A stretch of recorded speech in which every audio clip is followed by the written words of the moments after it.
Shills, Overwhelmed, haters. underwhelmed. Why isn't anyone ever just whelmed? After Star Citizen's biggest info drop of the year, many fans are feeling whelmed. And honestly, that's new. It's not that CitizenCon Direct was bad. The next star system will be in-game in a month. Players will get their hands on crafting at the end of the year. The latest planet tech is changing the game in visuals, and it sounds like in minables as well.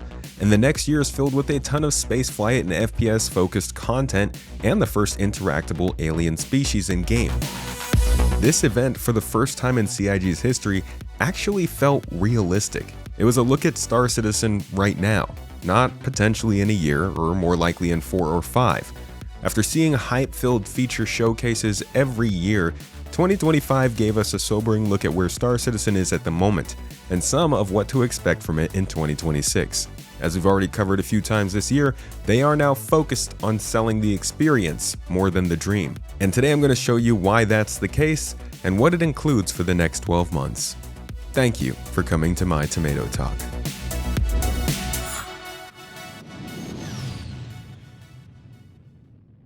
To say CitizenCon Direct was a disappointment isn't to say it was bad. It was a phenomenal showcase of something more realistic, more honest, and more focused squarely on the next 12 months. A true direct experience, closer to something you'd expect from Nintendo, who invented the format. And that's telling. While I can show you proof that several significant features will likely reach players' hands within the next year, that clearly wasn't their focus. Going into the event, most of us had accepted that this would be the most honest look yet at how Star Citizen is being handled in the shadow of Squadron 42. Would we get a big dose of news after a long silence in feature development, or more of the same content focus? It's pretty clear what the event gave us. Until more development time turns towards the persistent universe, the features that push the game towards 1.0 will continue moving forward, yes, but at a slower pace than anyone would like. Crafting may squeak into a basic test build by the end of the year, but other key systems, social apps, scanning, base building, savable map markers, advanced quantum travel, refining, they didn't appear at all. That says a lot about where the priorities still lie. So for those who loved the feature development era, the folks who thrived through the 3.x cycle of updates, this CitizenCon felt kinda disappointing. That much was clear in my recent conversation with 10#42. But if you've been enjoying the 4.0 era starting here in 2025, the age of storylines, regular content deliveries, new factions, weapons, ships, sandbox activities, and mission chains, this event offered some exciting insights into the rest of 2025 and into 2026.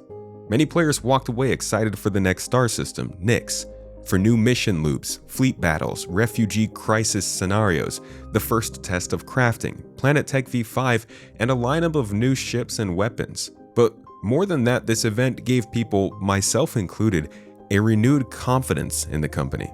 For years, CitizenCon presentations mixed realistic near-term goals with far-off dreams, sandworms, base building, server meshing, AI piloting ships, pyro, the whole journey to 4.0, player-made space stations, and base building again. Those were exciting, but they felt more like looks at the long-term direction for most players than what was actually going to be playable next year. 2025 is different. CIG finally feels confident that they've built enough of a game that the experience can sell itself, not the dream. Less hype, more measurable iteration, more quantifiable progress. It's the culmination of a years-long trend towards more professionalism from this company. The end of concept ship sales, the shift in trailer tones, the tighter control of public messaging, all of them signs of a maturing company. While that change disappoints some, it also reassures many people who I think are looking for more solid ground. People are walking away from these events not blown away, not let down, just simply whelmed. And in a world addicted to extremes, that actually might be the healthiest outcome possible. But not everything went perfectly. Some of the announcements definitely introduced new questions. So let's talk about what worked and what didn't. The biggest success of this CitizenCon was CIG cashing in on the precedent they've been setting all year. From the fight for Pyro to the Hathor facilities, finally to the ASD Underground, they've delivered regular, narrative-focused content drops. unique item tie-ins, in-game rewards, faction reveals, and mission chains. CitizenCon has always been bittersweet for backers because for years CIG failed to prove they could deliver on those big promises. The new tech, huge features, and world-changing updates. While those are finally starting to land now, 2025 has been their chance to flex their narrative and content abilities, now that most of Squadron 42's work is behind those teams. So when CIG opens with a new star system based around a landing zone that players have already visited and fills it with storylines, factions, weapons, and events not unlike what they've already been doing all year in 2025, it's feeling more believable. Backers can imagine playing this content within a year, unlike ever before. If CIG turns that realism into a positive feedback loop, they win. There were also some smaller details I think made this event stronger than if they weren't in there that did break away a little bit from the content focus. There was confirmation of near-term mining updates following the Nyx edition, a surprise look at the new inventory interface, which was actually concept art only 2 months ago. A quick mention that capital ships will soon start rearming and refueling smaller ships inside of them, and even the reassurance, albeit brief, that everything planned for 1.0 is still in the pipeline. These touches reached out to the industrial-focused folks, and even some of the feature-focused folks, and showed a conscious effort to balance the audience even though the clear focus is obviously on the content coming. And then there was the planet tech. CIG knows its strengths. Planet generation is definitely one of them. There's a lot to say about where things are going with planets, and I'll have a full video on that soon for you in the next coming weeks. But that was definitely a good highlight of the show. But the show wasn't perfect either. Everyone has opinions on what was missing. The silence around long-promised systems is getting loud. Interaction updates, wear and tear, quantum travel, EVA, engineering, control surfaces, these are things we've been hearing about for years, some of which we saw at CitizenCon 2023. Still, nowhere to be found. We know they're being worked on, we read the monthly reports, but players want visibility.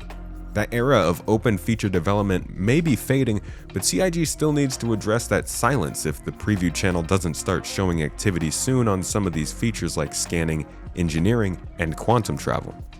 The other shortcoming I'll admit is pretty subjective. This didn't feel like a CitizenCon.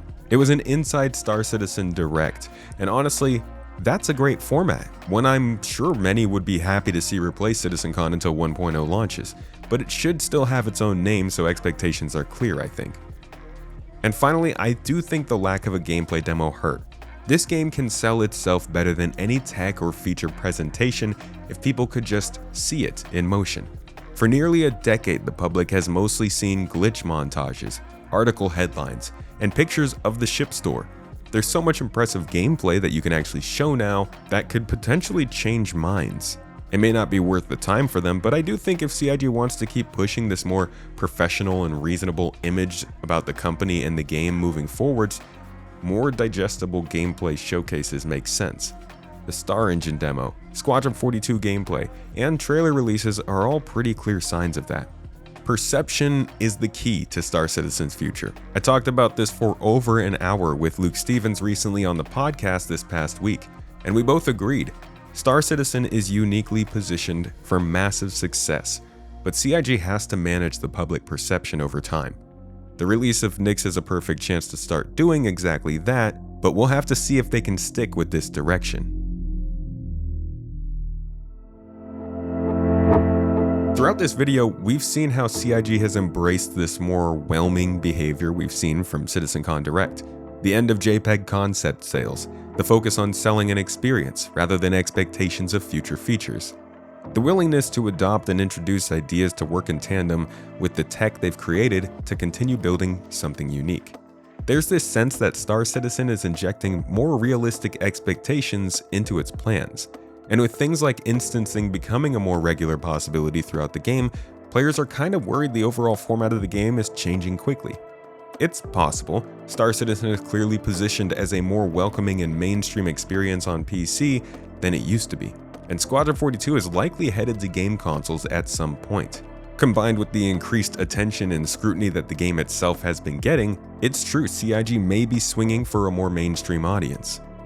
This all may be happening later than many would hope. But the company does seem to be maturing into something that's more stable and better at managing expectations and communication, even if they still make some pretty big mistakes with them. A lot of the more unpredictable tasks are out of the way. The background database, the server mesh structure, planetary technology, AI advancements, the replication layer. All these things that were experimental are finally driving the actual content the game is thriving on now, surpassing last year in funding by almost 50% so far.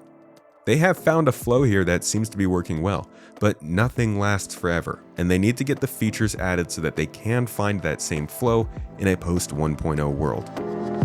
Star Citizen has always been known for big budget, big names, a big timeline. In my opinion, it's nice to see them finally promising at least a near-term outlook that feels relatively smaller. As long as that preview channel starts giving players things to test, I'm happy this CitizenCon Direct left me feeling perfectly whelmed. Thanks for watching this video to the end. I hope it's clear that while I may be disappointed by the lack of news on things I cared about, what I care about isn't necessarily what's most important. More so, we don't know a lot of what's going on in the company, clearly. The open development mantra has changed, and so too must our expectations. While I'm excited for the next 12 months of development, I'm still largely unsure of what they hold, but I do feel pretty confident about where things are headed. I'm interested in hearing how you feel on the far side of CitizenCon Direct though, and where you think things are headed down in the comments below. As always, if you're interested in more, check out the rest of the channel, and if you wanted to catch any of the other referenced videos or podcasts in this video that you can catch over on Space Tomato 2, my second channel, check the relevant links down below. Thanks again for watching this till the end. I hope you learned something new in this video, and I'll catch you in the next.